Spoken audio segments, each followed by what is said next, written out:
যাতে মানুষগুলো ভালো হয়ে যায়। খবরদার কোনো সময়, কোনো দিন, কোনো মুহূর্তে ওলামায়ে কেরামদের যখন কোরআন এবং হাদিস থেকে কথা বলবে, আপনাদের শোনাবে, তখন খবরদার মনটা কালো করবেন না, মনটাকে ফ্রেশ করবেন এবং ওই ওলামায়ে কেরামদের দিকে মনটাকে ভালো রাখবেন। কারণ ওলামায়ে কেরাম আপনাকে আলোর পথে নিয়ে আসতে চায়, আপনাকে অন্ধকার থেকে আলোর পথে নিয়ে আসতে চায়। কারণ তারা আল্লাহর কিতাব থেকে কথা বলে, আল্লাহ কোরআন থেকে কথা বলে। আল্লাহ পাক সূরা বাকারা বলেন, আল্লাহ পাক বলেন, ইয়া আইয়ুহাল্লাযীনা আমানু ইখরিজুহুম মিনাজ যুলুমাতি ইলান নূর। আল্লাহু আকবার বলেন। আল্লাহ পাক আরো বলেন কি? আল্লাহ পাক আরো বলেন, আল্লাযীনা আমানু ইখরিজুহুম মিনাজ যুলুমাতি ইলান নূর। আল্লাহ পাক বলেন, যারা অন্ধকারে ডুবিত আছে, অন্ধকারের পথে পা ফেলাচ্ছে, অন্ধকারের পথে রাজনীতির সাথে মিশামিশি করতেছে, ব্যাখ্যা করলে অনেক কিছু চলে আসবে, এগুলোর পথে যারা যাচ্ছে, আমি আল্লাহ পাক তাদেরকে চাচ্ছি তোমরা আলোর দিকে আসো।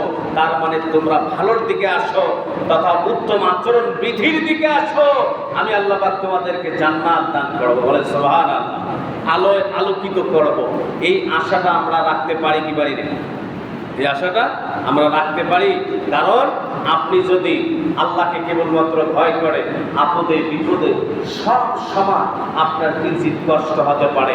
আল্লাহকে আপনি বলেন, আল্লাহর কাছে চান, আপনি নামাজ পড়ে সেজদা করে আল্লাহর কুদরতি বাই সেজদা দিয়ে আপনি আল্লাহর কাছে চান, আস্তাইনু বিস-সাবরি ওয়াস-সালাহ ইন্নাল্লাহা মা'আস-সাবিরিন। এখানে আপনার যা কিছু চাওয়া পাওয়া, পরিবার থেকে নিয়ে রাষ্ট্র পর্যন্ত ভালো চাওয়া পাওয়াগুলো আপনি চান, আল্লাহ পাক আপনাকে একদিন না একদিন সফলতা দান করবে, একদিন না একদিন সফলতা দান করবেন। কারণ আল্লাহ বলছে, ইন্নাল্লাহা মা'আস-সাবিরিন, আমি আল্লাহ পাক ধৈর্য ধারণকারীদের সাথে আছি এবং থাকবো, কিয়ামতের আগ পর্যন্ত থাকবো। সুবহানাল্লাহ বলেন। বরকত তো আছে। সুতরাং আপনার রোগ হয়েছে, আপনার শারীরিক সমস্যা হয়েছে, ডাক্তার বলেছে আপনাকে অপারেশন করা লাগবে, আপনি এই কয়টা দিন বা এই কয়েকদিন আপনি এই কাজগুলো মেনে মেনে চলেন এবং ঔষধগুলো খান। আপনি সাথে যদি আল্লাহকে নেন, সাথে যদি আল্লাহর কাছে তাওবা করেন, আল্লাহ পাক তাওবাকে কবুল করে নিয়ে ঔষধের মাধ্যমে এই ওসিলায় আল্লাহ পাক আপনাকে ভালো করে দিতে পারেন কি পারেন না? পারেন কি পারেন না?